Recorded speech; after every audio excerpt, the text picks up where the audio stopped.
حکیم صاحب، ہمارے چینل میں آپ کا سواگت ہے، خیر مقدم ہے۔ اب یہ بولیے کہ ہم نے کافی اخبارات میں پڑھا ہے، کافی لوگوں سے سنا ہے، یہ سوچ کے ہماری ٹیم چینل کے آپ کے پاس آئی ہیں تاکہ لوگوں کے علم میں اضافہ ہو، اور جو لوگ جڑی بوٹی اس کے جو علاج کو ایک کمتر سمجھتے ہیں یا ایک بھروسہ نہیں کر پاتے ہیں، تاکہ ان کے علم میں اضافہ ہو جائے۔ تو تب سے پہلے یہ بولیے کہ نبی صلی اللہ علیہ وسلم کا علاج طریقہ کار کیا ہے اور اس کی اہمیت افیدیت کیا ہے؟ السلام علیکم ورحمۃ اللہ وبرکاتہ۔ میں سب سے پہلے تو آپ کو یہ بتانا چاہتا ہوں کہ طب نبوی کہتے کسے ہیں۔ طب نبوی ہم اسے کہتے ہیں جو ہمارے نبی صلی اللہ تعالیٰ علیہ وسلم نے ادویات کی شکل میں بیماریوں کا حل بتائے ہیں۔ تو ہمیں اب کس نے حل بتائے ہیں؟ جی یعنی یہ میرے آقا نے حل بتائے ہیں، جی جو سراپا نور ہے، جو سراپا حق بولنے والے ہیں۔ تو آپ سوچئے کہ ہم مسلمان ہو کر اور سب سے ایک مین بات بتاتا ہوں میں کہ ہماری جو بڑی بڑی کتابیں ہیں، جی بخاری شریف، ترمذی شریف، ابن ماجہ شریف، مسلم شریف، تو ان علماء نے، ان اماموں نے اس طب نبوی کا باب کیوں باندھے؟ جی سب سے بڑی بات تو یہ ہے، اسی لیے باندھے کہ وہ ایک حق بات ہے، اور ہم مسلمانوں کو علمی اعتبار سے تو احادیث مبارکہ ملتی ہے، لیکن جب جسمانی تکلیف کے لیے ہمیں کوئی چیز چاہیے تو طب نبوی صلی اللہ تعالیٰ علیہ وسلم ہے۔ تو ہمیں طب نبوی کی جو بھی ادویات حدیث مبارکہ سے بتائی گئی ہے تو ہمیں اس پر مکمل عمل کرنا چاہیے۔ آپ دیکھیے کہ ہر باطل مذہب، جتنے بھی مذاہب ہیں، ان کے بڑے بڑے لوگ جو نسخے بتا رہے ہیں، تو کئی چینلوں میں، کئی یوٹیوب پر یا کوئی بھی طریقے سے ان کو ہائلائٹ کیا جا رہا ہے۔ جی اور ہم مسلمان، ہم نبی کے چاہنے والے، ہم نبی کے ماننے والے، کیا میرے آقا نے جو چیز کا ہمیں حل بتایا ہے بیماری کے متعلق، جو دوا بتائی گئی ہے، کیا ہم خود اپنی ایمانداری سے کہیں کیا ہم اس پر عمل کر رہے ہیں؟ جی جیسے مثال کے طور پر کلونجی کا تو سب کو معلوم ہے، جی لیکن ایک جڑی بوٹی ہے جس کو میرے آقا نے خست شیری کہا ہے۔ جی میرے آقا نے ارشاد فرمایا کہ گلے کی تمام بیماری، حدیث کا مفہوم ہے کہ گلے کی تمام بیماری، یہ دیکھو خست شیری، جی یہ سیکنڈ نمبر پہ ہے۔ جی جی آج ہم وائرل سے بہت پریشان ہیں، اور بالخصوص کورونا وائرس سے، تو میرا آقا نے یہ دوا ارشاد فرمائی کہ اس سے گلے کی تمام بیماری ختم ہوتی ہے۔ تو ہم نے دوسری چیزوں کو تو ایکسیپٹ کیا ہے، لیکن طب نبی کے فارمولے پر کبھی عمل نہیں کیا۔ محترم، آج ہم دیکھتے ہیں کہ کیونکہ نیا زمانہ آ گیا، نئی کھان پان بڑھی، اس میں کئی طرح کی کیمیکل چیزیں اشیاء سے ہم لوگ کھا رہے ہیں، ہم اخبارات میں دیکھ رہے ہیں، لیکن لوگوں کا کہنا ہے کہ انگلش دواؤں سے زیادہ جلد اثر ہوتا ہے، اور یا سے دیر سے ہوتا ہے یا نہیں ہو پاتا ہے۔ تو اس کا خلاصہ کیجیے کہ انگلش دواؤں میں اور جڑی بوٹی کی دواؤں میں انتر کیا ہے، یا اس کے نفع اور نقصانات کیا ہیں؟ ہاں دیکھیں میرے عزیز، یہ ایک ذہن بنایا جاتا ہے جی کہ اس سے جلدی فائدہ ہوتا ہے، اس سے کم فائدہ ہوتا ہے، ایسا کچھ بھی نہیں ہے۔ جب میرے نبی نے ارشاد فرما دیا ہے کہ اس سے بیماری جائیں گی تو جائیں گی۔ ہاں، اگر ہم وقتی طور پر اینٹی بائیوٹکس لے رہے تاکہ جلدی فائدہ ہو جائے، لیکن اس کے نقصانات تو دیکھیے کہ اینٹی بائیوٹک کے کیا نقصانات ہیں۔ جی یہ ایسا کوئی بھی مرحلہ نہیں ہے کہ طب نبوی کی ادویات سے کوئی بھی جلدی شفا ہوتی یا نہیں ہوتی۔ الحمدللہ شفا ہوتی ہے، دوسری دواؤں کا تو بھی سائیڈ ایفیکٹ ہے، لیکن طب نبوی کی ادویات کا کوئی سائیڈ ایفیکٹ نہیں ہے۔ محترم، ہم دیکھتے ہیں کہ سماج کے اندر کافی، جیسا کس کو شوگر ہے، کس کو بی پی ہے، موٹاپا ہے، تھائرائڈ ہے، یہ ایسی کئی اقسام کی بیماریاں ہیں، آدھے سر کا درد ہے یا پورے سر کا درد ہے، یا جوڑوں کی کمزوری ہے، تھکاوٹ ہے، گلاوٹ ہے، یا کس کو جتنا پیرلیس اٹیک آیا ہے تھوڑا کم زیادہ جو بھی ہے، یا نسوں کے مسئلے ہے، کیا یہ تمام بیماریوں کا علاج طب نبی صلی اللہ علیہ وسلم اور جڑی بوٹی میں ہے؟ کیونکہ کافی لوگ کہتے ہیں کہ کچھ بیماریوں کا علاج ہے اور کچھ بیماریوں کو نہیں، ایک عام تصور پایا جاتا ہے۔ اصل وہ تو کیسا ہے، یہ کم علمی کی بنا پر لوگ کہتے ہیں۔ جی آپ طب نبوی کے نسخات میں آؤ تو صحیح۔ طب نبوی کے جیسے ایک صحابی رسول کو ہارٹ اٹیک آ گیا، جی تو میرے آقا نے ارشاد فرمایا کہ دل کے لیے سنترا سب سے بہترین چیز ہے۔ یعنی ہم سنترا کھائے تو دل خود بخود ہمارا مضبوط ہو جائے گا اور اس کی بیماری ختم ہو جائے گی۔ جی تو ایسے بہت سارے، جیسے آپ نے جتنی بیماریوں کا مطالعہ بتایا ہے، تو پوری بیماریوں کی شفا طب نبوی میں موجود ہے۔ ایسا کچھ بھی نہیں ہے کہ کوئی بھی ہمارے جسم میں جتنی بھی بیماریاں آج ہم نے اس کو نام دے دیے ہیں، لیکن یہ پہلے سے بیماریاں ہیں اور اس کی پہلے سے دوائیاں بھی ہیں۔ محترم، جو آپ کا شفا خانہ ہے تو یہ بتائیے کہ یہاں پر کن کن بیماریوں کا اور کن کن پیشنٹوں کا علاج کیا جاتا ہے، چاہے وہ بوڑھوں میں ہو، بچوں میں ہو یا ضعیفوں میں ہو، تو تاکہ بیماری کا نام لے آپ، تاکہ لوگوں کو سمجھنے میں آسانی ہو کہ اب تک آپ نے کتنے لوگوں کو ٹھیک کیا ہے، وہ کس طرح کی بیماری تھی، وہ کتنے سال سے پریشان تھے، تاکہ لوگوں کو سمجھنے میں آسانی ہو۔ دیکھیے ابھی تک الحمدللہ جتنی بھی بیماریاں لوگ لے کر آئے ہیں، ہم نے طب نبوی کے نسخوں سے مکمل بیماریاں الحمدللہ ان کو شفا ہوئی ہے، اور نیچرل طریقے سے بھی، یعنی ہماری باڈی کو ہم نے نیچرل طریقے سے بھی ہم نے ان کو بتایا کہ کیسے ورزش کرنا اور کیسا کھانا، کب اٹھنا، کب سونا، کتنا کھانا، کیونکہ ہمارے حدیثوں میں یہ سب موجود ہے۔ تو ہم نے الحمدللہ مائگرین کا، آنکھوں کا اور زبان کی، یعنی مکمل جسم کے مکمل سر سے لے کر پیر تک جتنے بھی امراض ہے اس میں شفا اللہ تبارک و تعالیٰ نے طب نبوی کے ادویات سے دیا ہے۔ محترم، ایک تصور یہ بھی آتا ہے کہ بھئی ہمارے معاشرے میں دیکھتے ہیں ہم سماج میں کافی لوگ غریب ہوتے ہیں، دماغ میں تصور آتا ہے کہ بھئی 5,000 روپے لگیں گے، 10,000 روپے لگیں گے۔ یہ ایک عام کامن بات ہے کہ لوگ سوچتے ہیں اتنا بڑا دواخانہ ہے، جڑی بوٹی کافی مہنگی بھی آتی ہے، ادویات ہم اخبارات میں پڑھتے ہیں کہ ہزاروں لاکھوں روپے تک کے سننے میں آتا ہے۔ تو یہ بولیے کہ ایک غریب پریوار کے اس میں اگر کوئی اللہ نہ کرے اگر کوئی بیماری میں شامل ہو اور وہ چاہتا ہے کہ آپ کے شفا خانے پہ آئے، تشریف لائیں اور اپنا علاج کرائے، تو اس کو کیا رعایت ہے، یا غریب کا علاج کم پیسوں میں کس طرح سے ہوتا ہے کہ یہ بھی جان کر دے دے تاکہ غریب کو آنے میں آسانی ہو، وہ کب تک شکار نہ ہو کہ میرے پاس پیسے نہیں ہیں۔ الحمدللہ ہمارے پاس کم سے کم میں علاج ہیں، لیکن کیسا ہوتا ہے اب کچھ لوگ بہت زیادہ بڑا کراتے ہیں تو ان کو 2-3 مہینے کا ٹریٹمنٹ ہم کو دینا پڑتا ہے، جی تو اسی کے حساب سے ہم وہ لیتے ہیں۔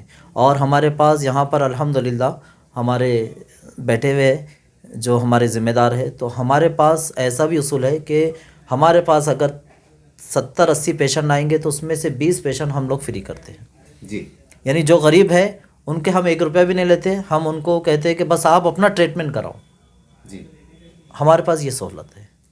محترم، میں نے اکثر دیکھا ہوں کہ آپ کی جو جڑاؤ معاملہ بزرگان دین سے ہے، اکثر آپ بزرگان دین کے آستانے پہ جاتے ہیں، زیارتیں کرتے ہیں، بڑی والیانہ محبت ہے، شاید یہ اسی کا ایک فیض کہہ سکتے ہیں، کہ انعام کہہ سکتے ہیں، تحفہ کہہ سکتے ہیں کہ یہ عرس کے موقع پر، خواجہ غریب نواز کے موقع پر آپ کو وہاں پر بلایا گیا، اعزاز سے نوازا گیا۔ میں سمجھتا ہوں کہ میں اورنگ آباد میں پہلا آپ کو میں شخص دیکھ رہا ہوں جہاں آپ کو یہ اتنے اعزاز سے نوازا گیا۔ تو یہ بولیے آپ کہ یہ بزرگان دین کی جو بھی اس سے جڑے ہوئے تھے، مطلب اس زمانے میں بزرگان دین بھی جو تو جڑی بوٹیوں سے علاج کیا کرتے تھے، میں نے پڑھا ہوں مطلب کتابوں میں، آپ بہتر سمجھ سکتے ہیں، بہتر جانتے ہیں، تو اس کے بارے میں بولیے کہ بزرگان دین کا جو واسطہ تھا، مطلب جڑی بوٹی سے علاج کرنے کا طریقہ کار، اس زمانے میں ڈاکٹر تو ہوا نہیں کرتے تھے، تو ان کا کیا تھا مطلب فیض کا معاملہ، تھوڑا اس پہ روشنی ڈالیے آپ تاکہ علم میں اضافہ ہو۔ الحمدللہ یہ بزرگوں کی نظر عنایت ہی ہے، اور ہر دور میں اللہ کے ولی پیدا ہوئے اور اللہ کے ولی نے اپنے دل کی گہرائیوں سے کسی کو وہ نوازا ہے، تو الحمدللہ اللہ عز و جل کا فضل و کرم ہے کہ ہر بیماری ہر دور میں ہر بزرگ کی بارگاہ میں لوگ جاتے تو وہ انہیں دوائیوں کی شکل میں یا دعا کی شکل میں یا اپنی کرم نوازش کی شکل میں اس چیز کو دور کیا کرتے تھے۔ اور آج یہ دور ایسا ہے کہ ہم یہ کہہ رہے ہیں کہ ہم یہ نیا دور ہے، وہ پرانا تھا۔ ارے میرے عزیز، پرانا کچھ بھی نہیں ہے، آپ اگر سچ مچ ادویات کو دیکھیں گے تو اس میں وہی جڑی بوٹیوں کا عرق ڈالا ہوا ہے جو ہم اوریجنل دینا چاہتے ہیں۔ جی اور واقعی یہ بزرگوں کا کرم ہے، میرے غریب نواز کا بڑا کرم ہے کہ ہم نے وہاں پر کچھ لوگوں کو بالخصوص شوگر کی دوائیاں دیے تھے، ان کی 400، 450، 300، 250 خرید تھی، جی تو ان کو بھی اعتماد نہیں آ رہا تھا۔ پہلے ہم نے کہا کہ بھئی دیکھو یہ آپ استعمال کرو اور اس کے بعد پھر آپ نے کہنا، تو جب انہوں نے استعمال کرے تو الحمدللہ ان کی تمام کمزوری، تمام پٹھوں میں سے کھچاوٹ اور شوگر سے جتنے بھی تاثرات ہوتے ہیں جسم کا گلنا، وہ مکمل ختم ہو گیا۔ تو الحمدللہ انہوں نے ہم کو رسپانس دیا کہ نہیں آپ اپنی ادویات لائیے، اور ہم نے تقریباً 12 سے 13 سال کے بعد ہم کو ایسا لگ رہا ہے کہ اب ہم کو شفا ہو رہی ہے۔ جی تو انہوں نے پھر ادویات منگائے ہم سے، اور ہم کو انہوں نے کہا کہ ہم تم کو ایک اچھے حکیم کے ایوارڈ سے بھی نوازنا چاہتے ہیں۔ محترم یہ بتائیے کہ آپ کافی سالوں سے اس میں لگے ہوئے ہیں، ساری بات ہے، میں کافی لوگوں سے ملا ہوں، کچھ ایسے بھی میں پیشنٹ کو دیکھا ہوں کہ جیسا جس کی بچے کو سردی بخار ہے، تو انہوں نے بہتر کہا کہ ہم مولانا صاحب کے پاس جا رہے ہیں، مولانا صاحب دعا پھوکی کر دیتے ہیں، دعا مطلب اللہ کا کلام پڑھ کے کرتے ہیں. یہ کیا معاملہ ہے؟ یہ اس سے ہٹ کے ہے یا کیسا ہے؟ میں کیونکہ کافی لوگوں نے کہا ہے کہ لوگ آپ کے پاس اس نسبت سے بھی آتے ہیں کہ آپ جو ہے تو ایک پانی دیتے ہیں، دعا کرتے ہیں، جو بھی ہے اس کا معاملہ کیا ہے؟ دیکھیے حدیث مبارکہ میں سورہ فاتحہ کو شفا کہا گیا ہے، جی الحمدللہ. اور کئی صورتیں ہیں، کئی آیاتیں ہیں جو کہ قرآن مقدس تو مکمل شفا ہے. جی تو الحمدللہ ہم اسی کی نوعیت سے جو ہمارے بزرگوں نے سکھائے ہیں اور جو کتابوں میں ہیں، تو اسی کی نوعیت سے ہم وہ دعائیں پڑھ کے دیتے ہیں اور اللہ تعالیٰ شفا عطا فرماتا ہے. محترم آپ کو کچھ ایسی بات مطلب کیونکہ آپ کے پاس کافی مراٹھواڑے سے دور دور سے لوگ آتے ہیں، کچھ ایسے یادگار پل کہہ سکتے ہیں یا کوئی ایسے مریض جو ایک دم بہت پریشان تھا اور وہ آپ کے پاس فیض پا گیا ہو، کوئی ایسا شہر کا نام کہ وہ آپ کے پاس آئے، کچھ یادگار باتیں ہے کہ ایک دو واقعات کچھ؟ وہ تو بہت ساری یادگار پھر بھی باتیں دو چار ہیں، باتیں ایسا. لیکن ابھی حال ہی میں ایک بچی آئی تھی میرے پاس، کم سے کم و بیش 1.5 سے پونے 2 مہینے پہلے. جی اس بچی کے حمل کو پورے اورنگ آباد کے ڈاکٹروں نے یہ کہہ دیا تھا کہ اس بچی کا سر اور کچھ اعضاء نہیں بنے ہیں. اچھا مکمل وہ پورا گھر پریشان تھا، اور یہیں ہرسول میں رہتے وہ لوگ. اچھا تو وہ لوگ اتنے پریشان ہو کر آئے تھے اور ڈاکٹر نے یہ کہا تھا کہ ان کو فوراً فارغ کر دو، اچھا تاکہ وہ بچی کے اعضاء نہیں بنے ہیں تو مطلب نہیں رکھ کر. اور میرے پاس آئے تو میں نے کہا دیکھو، جڑی بوٹیوں میں اور اللہ کے کلام میں اللہ نے بہت تاثیر رکھا ہے. میں بولا دیکھتے ہیں، اپن محنت کرتے ہیں، اللہ شفا عطا فرمائے. الحمدللہ ہم نے جو بھی ادویات ہیں ان کو اس کی کچھ دوا بنا کر دیے، اور الحمدللہ کچھ ذکر افکار دیے، سورے دیے، اور کچھ پڑھنے کے لیے کہا. الحمدللہ اللہ نے اتنا بڑا کرم فرمایا کہ وہ بچی کے نارمل ڈیلیوری ہوئی. اور اس کے بعد جب انہوں نے بچے کی ولادت ہونے کے بعد اس بچے کو دیکھا تو سب لوگ پریشان ہو گئے کہ بچے کے ہاتھ پیر سب سلامت ہے، کچھ بھی نقصان نہیں ہوا. جی تو یہ ہے اللہ کے کلام میں تاثیر. جی اور یہ ہے اصل تو سب چیزوں کا مسئلہ یہ کیسا ہے، آج کا یقین اڑا دیا گیا. جی مسئلہ سب سے بڑا یہ ہے، میں ان کی فوٹو بتانا چاہ رہے. ہاں بتائیے. ہاں یہ بچہ ہے گا؟ یہ بچی ہے، بچی پیدا ہوئی ہے. بتائیے اسکرین پہ بتائیے. تو یہ کون سے مہینے میں آپ کے پاس آئے تھے، بتا سکتے ہیں آپ کا مطلب یہ حمل کا کون سا مہینہ چل رہا تھا مطلب؟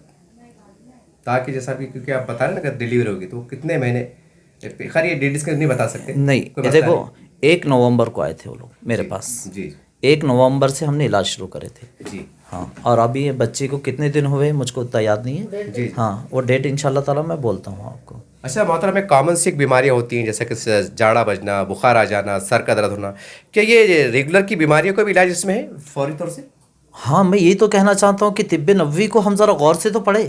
میرے آقا نے ارشاد فرمایا بخار جہنم کی آگ کا ایک حصہ ہے، جی پانی ڈالو ٹھنڈی ہو جائیں گی.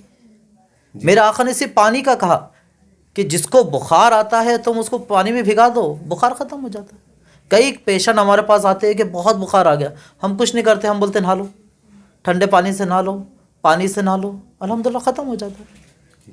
اچھا اس میں کچھ پانی وغیرہ دم کر کے دیتے ہیں آپ کے سادہ بول دیتے؟ نہیں سادہ، کیونکہ میرے آقا نے ارشاد فرمایا نا، میرے آقا نے جو چیز ارشاد فرما دی اس میں کوئی چیز نہیں.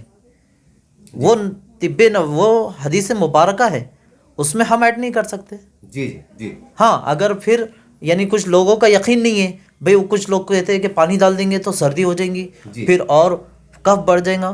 اب لوگوں کے ذہن کے حساب سے، کیونکہ ہر بیماری کیسا ہوتا ہے جب انسان سوچتا ہے تو ہی بڑھتی ہے. جی تو ہم پھر ان کو کیا کرتے ہیں، ہم ان کو الگ انداز سے دیتے ہیں، 7 مرتبہ سورہ فاتحہ پڑھ کے پانی دے دیتے، اللہ ان کو شفا دے دیتا ہے. اچھا محترم، میں نے کچھ پیشنٹ ایسے بھی دیکھا ہوں کیونکہ آپ جہاں رہتے ہیں اتفاق سے میں بھی اسی محلے میں رہتا ہوں. کافی لوگ میں نے ایسے دیکھا ہوں کہ جو مطلب کوئی اثرات رہتے ہیں نا، کوئی ایسا کچھ بھی ہو جاتا ہے، ایک عقیدہ بھی ہے کہ ہمیں کچھ ہو گیا ہے، جادو ہو گیا ایسا. خیر وہ تو واللہ علم جو بھی ہے. تو کچھ لوگوں کو میں نے آپ کے پاس آتے دیکھا ہوں اور انہوں نے یہ کہنا تھا کہ بھائی کافی شفا ہوتا ہے، علاج ہوتا ہے. تو اس کا کیا معاملہ ہے؟ مطلب وہ معاملہ آپ الگ سے کرتے ہیں کہ اس کے ساتھ جڑا ہوا ہے؟ کیا وہ مطلب ایک اللہ والا مقام ہے، نیک کام ہے؟ نہیں، وہ ایک الگ سے کرتا ہوں میں. جی اس کو الگ ٹائمنگ میں بلاتا ہوں اور دیکھو جادو تو برحق ہے جی کیونکہ اللہ تبارک و تعالیٰ کی کلام اور قرآن مقدس میں خود جادو کا ذکر ہے. سورہ فلق سورہ ناس جو اتری ہے جی وہ جادو کے توڑ کے لیے اتری ہے. ایت الکرسی سب جانتے ہیں کہ ایت الکرسی کیا چیز ہے. تو یہ جو جملہ بہت ساری آیتیں ہیں جو ہم اس کو پڑھ کے دم کرتے ہیں وہ الگ طور پر ہم بلاتے ہیں پیشنٹ کو اور وہ الگ ٹریٹ کرتے ہیں. محترم آج سماج میں کافی لوگوں کے گھروں میں بات ایک قسم کا ایک وہم پایا جاتا ہے کہ ہمارے گھر میں کچھ ہو گیا، ہمارے روزی میں کچھ ہو گیا، یا ہمارا بچے کا من نہیں لگ رہا، یہ کیسی بات ہوتی ہے. تو ایسے تمام والدین کو آپ ایک طبی نبی صلی اللہ علیہ وسلم کی ایک شریعت کی روشنی میں کیا پیغام دیں گے آپ؟ ایک جیسے کافی لوگ ہم ملتے ہیں ایک وہم کا شکار ہے کہ ہمیں جادو ہو گیا ہے، ہمارے بچوں کے رشتے نہیں آ رہے، ہمارے بچوں کو کام نہیں مل رہا ہے، دکان ڈالا ہے دھندا نہیں چل رہا ہے، پتہ نہیں کیسے ایک وہم بولیے کیا ہے، کیونکہ آپ بہتر سمجھ سکتے ہیں شریعت کی روشنی میں. تو ایسے لوگوں کو، جو ایسے سمجھ بوجھ رکھنے والوں کو اور ایسے والدین کو جو اس طرح کے ایک شک شبہ میں مبتلا ہے، ان کو واضح طور سے شریعت کی روشنی میں کیا پیغام دیں گے آپ؟ دیکھیے اس میں کیسا ہے، ہم ہر چیز کو جادو یا اثرات یا بندش پہ نہ لیں. کچھ ہمارے اعمال بھی دیکھیں ہم کہ ہمارے اعمال کی بنا پر تو نہیں ہو رہا ہے، یا ہماری کچھ غلطیوں کے بنا پر تو نہیں ہو رہا ہے، کیا ہمیں کچھ بددعا کے معاملات میں تو نہیں ہو رہا ہے، کیا ہم نے اللہ اور اس کے رسول کی جو چیز کو پکڑنا تھا، نماز روزہ اپنے اخلاق، کیا ان چیزوں کے علاوہ بھی تکلیف ہو رہی ہے، تو پھر اس کو اچھے عالم دین یا اچھے جو جانکار ہے ان کے پاس جائے اور ان سے رجوع ہو. ایسا نہیں کہ جس کو وضو کا طریقہ نہیں معلوم، وہ بیڑی پی رہا ہے، وہ سگریٹ پی رہا ہے، وہ بڑے بڑے گناہ میں ملحوظ ہے اور ہم اس کے پاس جا کر اپنے مسائل حل کرنا چاہ رہے. یہ بہت بڑا غلطی بہت بڑی ہے یہ چیز کو. تو اس کو ہم سدھارے اور سب سے پہلے ہم اپنے اعمال دیکھیں کہ واقعی کیا کچھ باتیں ایسی رہتی ہے جیسے ہم نمازیں چھوڑ دے رہے تو اس کی بھی رجعتیں آتی ہے. ہم نے کسی کو تکلیفیں دیے یا ہمارے دل میں کسی کے لیے بہت نفرت ہے تو اس کی بھی پریشانی آتی ہے. یا ہمارے سے حق تلفی ہو رہی ہے، یعنی ہم نے کسی کا حق ادا نہیں کیا تو اس کی بھی وہ آتی ہے. یا ہم ہمارے والدین کے نافرمان ہیں تو اس کی بھی کافی پرابلمس آتے ہیں. یعنی وہ چیزیں گم کر آتی ہیں، ہم اس کو نہیں سمجھ پاتے. یعنی ہم نے کیا کرے، بہت سارے مسئلے کر بیٹھے اور ہم پھر بعد میں عاملین کے پیچھے بھاگتے رہتے، لیکن ہم اس کو اصلاح نہیں کرتے کہ ہم نے فعل میں کیا کیا. یعنی ہماری زندگی میں ہم نے پہلے کیا کیا کہ اس کی تو کچھ تکلیف نہیں ہو رہی ہے. یعنی کیسا ہے، کئی لوگ گھروں پہ قبضہ کر لیتے ہیں، کوئی کسی کا حق ادا نہیں کرتا، والدین کی نافرمانی کرتے بیٹھتے ہیں، بیوی کا حق ادا نہیں کرتے اور سکون تلاش کرتے یا مسائل کا حل تلاش کرتے تو نہیں ملے گا. محترم جب آپ کے میں شفا خانے پہ آ رہا تھا، کافی بڑے بڑے بورڈ دیکھا ہوں، اس میں حجامہ کا بھی بورڈ لگا ہوا ہے. یہ بھی آپ کے پاس ہوتا ہے کہ اس کا کچھ علیحدہ شعبہ ہے آپ کے پاس؟ نہیں، حجامہ ہمارے پاس نہیں ہوتا. بازو کا ایک شٹر ہے، مولانا صاحب وہ حجامہ کرتے ہیں. ہمارے پاس لیش سے ہم کام کرتے ہیں. ایک اللہ نے قدرتی ایک جانور دیا ہے، نہیں کرتے بلکہ لیش سے علاج کرتے ہیں. اور اس کو یہ جونک کہتے ہیں، اس کو ہم اردو میں جونک کہتے ہیں، انگلش میں لیچ کہتے ہیں. تو اللہ تبارک و تعالیٰ نے اس میں یہ صلاحیت عطا فرمائی ہے کہ اگر کہیں بھی جسم میں ہمارے انفیکشن ہو چکا ہے، چاہے وہ مرض ڈاکٹر کے نظروں میں کینسر تک کیوں نہیں پہنچ جاتا، تو الحمدللہ وہ جو یہ جانور ہے وہ گندا خون چوستا ہے، بلاکیج کھولتا ہے اور وہاں کا انفیکشن پورا چوس لیتا ہے. تو یہ وہ چیز ہے کیا؟ یہ لیچ کہتے ہیں، اس کو جونک بھی کہتے ہیں. یہ جو دیکھ رہے ہیں آپ، یہ تو یہ مطلب اس کا کیسا کرتے ہیں آپ اس کو مطلب ہمارے پاس کافی ویڈیوز ہے اور اس کو کیسا ہے صرف ہم جسم پر چھوڑتے ہیں. جی بتائیے آپ تھوڑا کس طرح، ذرا بتائیے، قریب کر کے بتائیے، زوم کر کے بتائیے.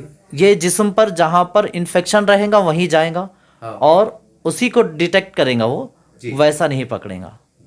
جہاں پر بھی جسم پر انفیکشن رہے گا یہ لیچ وہاں پر ہی جا کر پکڑتی ہے. اچھا، کافی لوگوں کو جذام کی بیماری ہوتی ہے کہ اس پہ بھی اس کا شفا ہوتا ہے؟ نہیں، جذام نہیں، وہ الگ شکل ہے.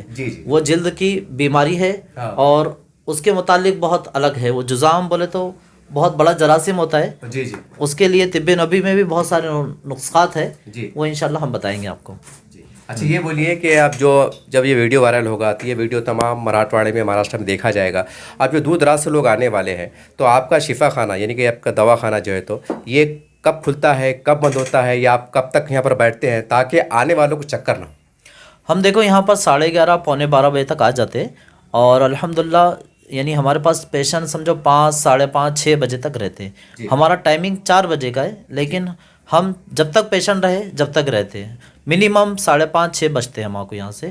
اور ہمارے شفا خانے کا ایڈریس ہے اپنا کٹ گیٹ روڈ نیئر انیسا اسکول کے سامنے اورنگ آباد. آپ کا ایک بار نام بتا دیجیے اور موبائل نمبر بتا دیجیے. حکیم عبد المتین اشرفی. میرا موبائل نمبر ہے 9370183052 اور ایک نمبر ہے 9823315312. مولانا صاحب ایک آخری سوال کہ جیسا پربنی ہے، ناندیڑ ہے، جالنا ہے، اطراف کے اگر کوئی لوگ دور دراز سے آتے ہیں، مان لیجیے کوئی مغرب کے ٹائم یہاں پہنچتا ہے، کوئی دور کا سفر ہوتا ہے، کوئی 8 بجے پہنچ رہا ہے، تو ایسے جو دور دراز سے آنے والے پیشنٹ ہیں تو اس کو آپ کیسا کور کرتے ہیں؟ مطلب ان کا ٹائمنگ کیا ہے؟ کیا ان کو ایک دن کے بعد بلاتے ہیں آپ؟ کیسا کیا ہے؟ نہیں، فون پہ ربط ہو جاتا ہے تو ہم رک جاتے ہیں. جی. پھر ہمارے کو کچھ ادویات وغیرہ لے کر آنے کی رہتی ہے تو پھر ہم لے کر آ کے ان کو ذرا ویٹ کراتے ہیں، پھر آ کر پھر دیکھ کر ان کو سب چیزیں دیتے ہیں. مولانا صاحب ہم دیکھتے ہیں کہ آج ہمارے سماج میں نشہ اتنا عام ہو گیا ہے کہ پولیس ڈپارٹمنٹ بھی پریشان، سیاسی لوگ بھی پریشان، ماں باپ بھی پریشان، پورے ملت اسلامیہ کا میں سمجھتا ہوں سبھی دھرم سماج کے لوگ پریشان ہیں کہ کیا کیا جائے، کہ کیسے روکا جائے. کہ سوال یہ ہے کہ بہت سے ماں باپ چاہتے ہیں کہ کوئی ایسی دوا مل جائے کہ میرے بچے نے اگر وہ دوا پی لیا کھا لیا تو اس نے وہ نشے کی طرف جانا نہیں. یہ بتائیے، یہ آج بہت بڑا سمسیا ہے، بہت بڑا مسئلہ ہے. ایسی کوئی دوا آپ کے پاس ملیں گی تاکہ وہ بچے کو خاموشی میں اگر چائے میں بولو، دودھ میں بولو، پانی میں بولو کھلا دے یا تو اس سے کچھ نشہ چھوڑ دے؟ الحمدللہ ہم نے ایک نشے کی بہت اچھی دوا بنائے ہیں اور اللہ کا احسان عظیم ہے جتنوں نے بھی لیے، لیکن اس کو مکمل کورس کرنا پڑتا ہے 3 مہینے 4 مہینے 6 مہینے. جی. تو کئی لوگوں کی شراب ہر قسم کا نشہ ختم ہو چکا ہے. لیکن ہم اس کو دونوں طریقے سے کرتے ہیں. ہم ذکر و افکار بھی دیتے ہیں اور اس کے ساتھ ساتھ یعنی سورہ یاسین کا عمل بھی دیتے ہیں اور دوا بھی دیتے ہیں، جس سے الحمدللہ نشہ مکمل ختم ہو جاتا ہے. مولانا صاحب ہم دیکھتے ہیں کہ آپ کے پاس ہمارے جو ہندو بھائی ہیں، ہماری بہنیں ہیں، یہ لوگ بھی آتے ہیں. تو جب کہ ہم دیکھتے ہیں کہ جو ہندو سماج میں بھی جو سادھو سنت ہوتے ہیں وہ بھی جڑی بوٹیوں کا علاج کرتے ہیں. تو کیا معاملہ ہے یہ؟ جا کے سادھو سنتوں کے پاس بھی جو تو جڑی بوٹی کا علاج ہوتا ہے، آپ کے پاس بھی ہوتا ہے، تو اس کا کیا سمبند ہے؟ مطلب کہ ان کے پاس بھی وہ علاج ہوتا ہے، آپ کے پاس بھی علاج ہے، یہ فرق کیا ہے؟ کیونکہ کافی ہمارے ہندو برادران وطن کے بھائی یہ بھی آپ کے پاس تشریف لاتے ہیں. نہیں، فرق دیکھو کوئی نہیں ہے، کیونکہ اب جب سے طب نبوی کی ادویات کا نام ہمارے اس میں خود سے شیری ہے، ان کے اس میں کچھ اور نام ہے، لیکن جڑی بوٹی ایک ہی ہے. جی. یعنی یہ سن بولے تو یہ پورکھوں سے جو بتایا جا رہا ہے جی. تو وہ اس کو فالو کرتے ہیں. اور ہم نے ہمارے نبی صلی اللہ علیہ وسلم کے یعنی حدیث کو فالو کیا ہے. تو یہ کوئی الگ نہیں ہے، یعنی الگ بولے تو اگر وہ جڑی بوٹیاں طب نبوی سے ملتی ہے تو فائدہ کرنے والی ہے. بھلے سے اس کا نام جیسے ایک جڑی بوٹی کا نام ہر زبان میں الگ الگ ہوتا ہے، تو ویسے بھی وہ لوگ ماشاءاللہ ہمارے پاس تو بہت زیادہ وہ لوگ آتے ہیں اور اللہ تعالیٰ شفا عطا فرماتا ہے ان کو. اس طرح سے آپ نے حکیم عبد المتین صاحب کی بات کو سنا اور اخبارات میں آیا ہے، کافی سوشل میڈیا پہ ان کے یہ ویڈیوز وائرل ہو رہے تھے، فوٹوز وائرل ہو رہے تھے اور کافی ان کے شفا خانے میں لوگوں کی بھیڑ نظر آتی ہے. تو سوچا کہ چلو ملاقات کرو، کیونکہ کافی ہم دیکھتے ہیں آج کے زمانے میں اخبار میں آتا ہے کہ کوئی نقلی حکیم ہے، نقلی ڈاکٹر ہے، نقلی ڈگری ہے، ساری بات ہے. لیکن یہ ملاقات لینے کا مقصد یہ تھا تاکہ تمام گفتگو کا جو لب و لہجہ ہے، تمام باتیں ہیں وہ آپ کے درمیان میں آ جائیں. اور ماشاءاللہ ان کی جو تمام باتیں تھیں یہ ایک شریعت سے تعلق رکھتی ہے، حدیث سے تعلق رکھتی ہے بہت، اور کہیں نہ کہیں جو شریعت میں لکھا ہوا ہوتا ہے وہ سچ ہوتا ہے، وہ اٹل ہوتا ہے، نقطہ برابر میں کوئی شک شبہ کی گنجائش نہیں ہوتی ہے. جیسا محترم نے کہا ہے کہ ہم طبی نبی صلی اللہ علیہ وسلم کے اس کو سامنے رکھ کر علاج کرتے ہیں، تو ظاہر سی بات ہے کہ جہاں پر اللہ کا نام آ جائے، جہاں میرے رسول صلی اللہ علیہ وسلم کا نام آ جائے، درود شریف کا نام آ جائے یا درود شریف پڑھ لیا جائے، ہزاروں قسم کی بلائیں چلے جاتی ہیں. جس کے صدقے میں دنیا بنی ہو اس کا نام لیا جائے تو میں سمجھتا ہوں کہ سامنے کوئی طاقت ٹک نہیں سکتی. خیر یہ ایک ہمارا انفرادی عمل ہے، ایک مسلمان ہونے کی سوچ ہے، لیکن اس سے علیحدہ میں یہ کہوں گا کہ دیکھیے آج کل لوگ کافی پریشان ہیں. انگلش دواؤں میں آپ پریشان ہیں، ہزاروں لاکھوں روپے چلے جاتے ہیں، اس کے سائڈ افیکٹ ہو جاتے ہیں، پتہ نہیں واللہ عالم کیسے کیسے اس کے نقصانات ہوتے ہیں. اور یہ ایک مکمل جامع طور سے شرعی علاج ہے، طبی نبی صلی اللہ علیہ وسلم کا علاج ہے اور اس میں کوئی نقصان نہیں ہے اور سستے میں سستا علاج ہے. محترم نے بڑی پیاری بات کہی ہے کہ کچھ لوگوں کا علاج جو غریب ہوتے ہیں، میں تو کھل کے کہوں گا کہ جو صدقہ خیرات یا اس کے مستحق ہوتے ہیں، مستحقین ہوتے ہیں، متعلقہ بیوہ جو بھی اس طرح کے گھرانے تعلق رکھتے ہیں، یہ ان کا علاج فری میں کر دیتے ہیں. یہ ایک بہت بڑی بات ہے. تو امید کرتے ہیں کہ ایسے لوگوں کی آپ قدردانی کریں. دیکھیے اللہ کا بھی نظام چلتا ہے، اللہ ایسے لوگوں کو چن لیتا ہے. اس طرح سے کئی اور لوگ ہیں، یہ اکیلے بھی نہیں ہیں، پورے دیش میں شاید سمجھتا الگ الگ لوگ ہیں، الگ الگ ناموں سے پہچانے جاتے ہیں. تو اللہ غریبوں کے لیے ایسے مسیحوں کو کھڑے کر دیتا ہے. تو کہنے کا مطلب ہے کہ ہم بھی ایک اعتقاد کریں، ان پہ بھروسہ کریں، اطمینان جتائیں. اور اپنے آس پاس کے محلے جات میں لوگ بہت کافی پریشان ہیں، یہاں پر آپ ایک بار ضرور وزٹ کریں. بعد میں آپ کو کیا کرنا ہے یہ آپ کی جواب داری ہے، یہ آپ کے اوپر آپ بنتا ہے کہ آپ کو کیا کرنا ہے، علاج کرنا ہے یا نہیں کرنا ہے. تمام باتوں کا یہی ہم مشاہدہ کرنے آئے تھے کہ کیا سچائی ہے، کس طرح سے علاج ہوتا ہے، علاج کا طریقہ کار کیا ہے، پیسے کتنی لیے جاتی ہے یا نہیں لیے جاتے ہیں. اور ہم نے یہ دیکھا ہے کہ مولانا صاحب جو ہے تو اکثر جو بچوں کو ہم جو دیکھتے ہیں کچھ جھپٹ میں آتا ہے، کچھ آتا ہے، کافی مائیں لے کے آتی ہے. وہ نظارہ بھی ہم نے آنکھوں سے کئی بار دیکھا ہے. ہم نے سوچا کہ چلو کیا معاملہ ہے، کیونکہ لوگ یہ بھی کہتے ہیں کہ کچھ مطلب ایسی جو مولوی نما لوگ بڑھ گئے. لیکن محترم نے بہت کھل کے کہا ہے کہ میں کچھ نہیں ہوں، ایک اللہ کا کلام ہے، وہ کلام کو پڑھتا ہوں اور اس پہ شفا ہو جاتا ہے. یہ تو ہر مسلمان کا عقیدہ ہے. پوری دنیا میں چلے جاؤ، اللہ کے کلام میں سراپا شفا ہے. تو یہ الگ بات ہے، ایک بہت جدا بات ہے کہ کسی کے زبان میں کسی کے ذریعے اللہ شفا دے دیتا ہے. یہ اس کی ایک نظام ہے، اس کی قدرت ہے، اس کی حقیقت ہے، اس کی سچائی ہے. تو امید کرتے ہوں کہ تمام باتیں اگر آپ کے ذہن میں، دل میں، خیال میں اگر کچھ اور شعبوں میں کچھ سوال آ رہے ہوں گے، کچھ بات پوچھنا چاہتے ہوں گے، کچھ ایسی حساس بات جو آپ ان سے شیئر کرنا چاہتے ہیں، کچھ گھریلو بات ہو، کاروبار کی بات ہو، بیماری کی بات ہو، ہماری مائیں ہیں، بہنیں ہیں، بیٹیاں ہیں، یہ ضعیف حضرات ہم یہاں پر آ سکتے ہیں، مشورہ لے سکتے ہیں. باقی آپ کو علاج کرنا ہے، کس طرح سے کرنا ہے، یہ آپ کی ذمہ داری ہے. دیکھتے رہیے آپ S D M news channel. جے ہند، جے مہاراشٹر. دیکھیے یہ اعزاز محترم کو حکیم صاحب کو جو ہے تو خواجہ غریب نواز کے صاحب کے دربار میں رحمۃ اللہ علیہ بارگاہ میں یہ شرف حاصل ہوا ہوں.